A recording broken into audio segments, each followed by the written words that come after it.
পরিবেশ কাকে বলে? পরিবেশ হলো আমাদের চারপাশে থাকা জীবিত ও অজীবিত সব উপাদানের সমষ্টি।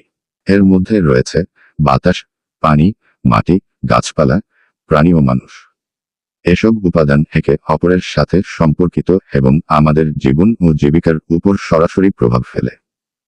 পরিবেশ আমাদের খাদ্য, পানি, অক্সিজেন, বাসস্থান ও অন্যান্য প্রয়োজনীয় সম্পদ সরবরাহ করে। পরিবেশ প্রধানত দুই প্রকার: প্রাকৃতিক পরিবেশ এবং কৃত্রিম পরিবেশ।